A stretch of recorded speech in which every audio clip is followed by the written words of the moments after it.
Привет, друзья! На YouTube огромное количество видео про плюсы и минусы Москвы от людей, которые приехали сюда зарабатывать. Тот человек, который каждый день ест авокадо. Сейчас, внимание, мы живем в Бутово. Всегда есть куда сходить. Таких возможностей миллион. Европа. В Москве нет ни гор, ни моря. Что ты везде платишь, консьержу заплати, метро заплати. То есть постоянно ты стоишь в пробке. Потому что такси у нас недорогое. Бутово! Я наоборот, я родился и вырос в Москве. Это будет видео о Москве от москвича.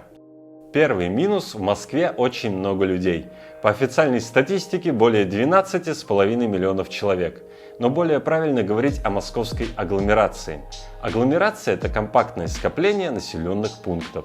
В московскую агломерацию входит 70 городов с населением более 100 тысяч человек каждый. И всего в ней проживает более 17 миллионов, и это только по официальным данным. Что это значит? Каждый день в Москву из всех окрестных городов приезжают миллионы людей на работу. Только на скоростных электричках МЦД, это московские центральные диаметры, в Москву каждый день приезжает 5 миллионов работников. Каждый год в Москве открываются новые станции метро, а железную дорогу обновили и сделали городскую электричку. Поезда по Московскому центральному кольцу и диаметрам ходят почти как метро, каждые несколько минут. И все равно это не очень помогает. В часы пик в метро сложно зайти, транспорт переполнен. Конечно, многие по привычке пытаются передвигаться с комфортом. Еще несколько миллионов человек приезжает в город на машинах, создавая самые длинные в России пробки. 70% москвичей ежедневно передвигаются на общественном транспорте. При этом в среднем практически каждая семья имеет по машине. Большинство автовладельцев используют машину редко. Поехать раз в неделю за продуктами или для автопутешествий, как я. Кстати, друзья, прошлым летом я почти 3 месяца путешествовал по Грузии. Ссылка на плейлист будет в описании к этому ролику. Естественно, что количество машин пытаются регулировать с помощью платной парковки. Цена в центре города 380 рублей в час. Если ездить на работу на машине каждый день, получается 60 тысяч в месяц. Конечно, оптом дешевле. Можно арендовать машиноместо на подземной парковке примерно за 15-20 тысяч в месяц.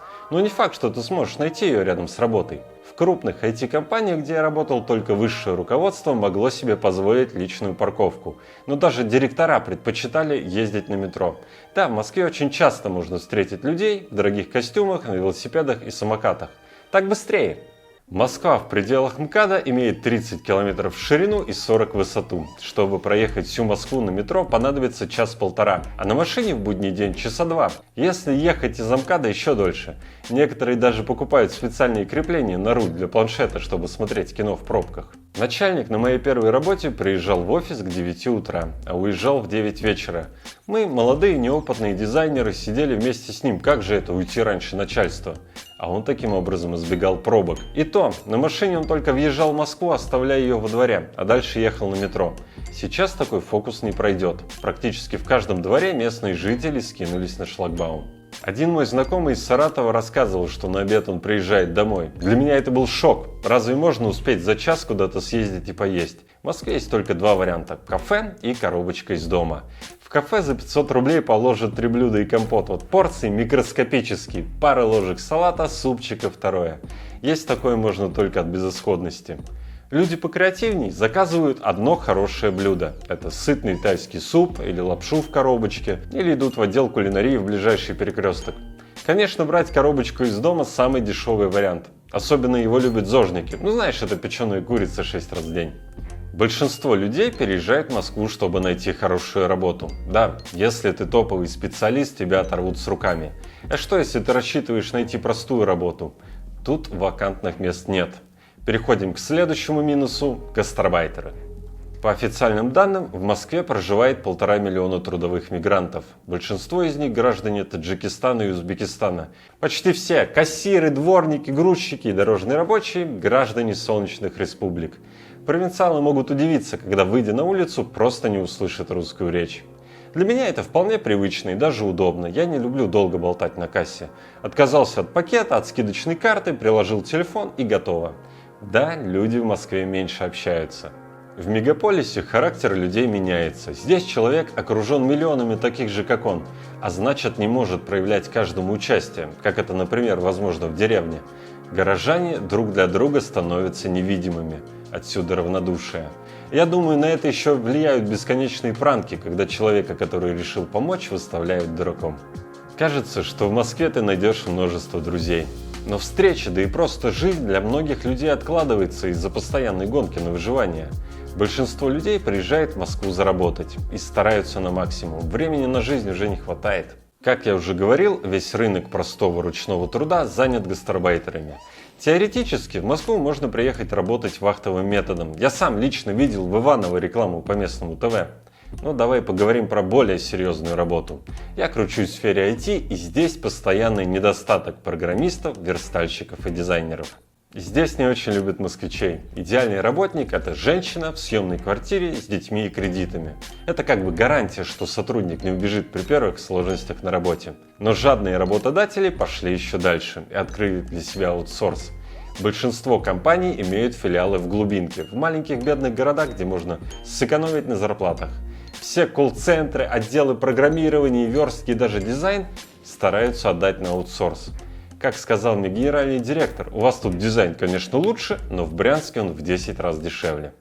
К сожалению, в Москву приезжают не только трудиться, но и воровать. Все мошенники, разводилы, все здесь, все у нас.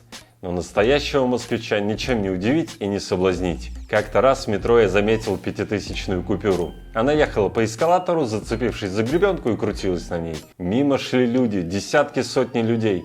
Никому даже в голову не пришло ее поднять. Понятное дело, все подумали, что на другом конце эскалатора счастливчика, нашедшего деньги, уже ждут мошенники. Зимой температура держится около 0 градусов. Конечно, бывают отдельные дни с морозом в минус 20, но это скорее исключение, такое в Краснодаре бывает. Последние годы зимы стали теплее, не всегда на Новый год выпадает снег.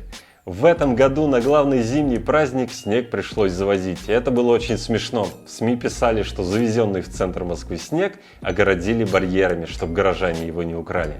Выпавший в январе и феврале снег держится недолго. За зиму на дороге высыпают несколько сотен тысяч тонн реагентов, и красивый белый снежок быстро превращается в серую слякоть и грязь. Зимой лучше иметь сменную одежду. Я не знаю, как у вас, а у нас девушки, придя в офис, переодеваются в юбочки и платья.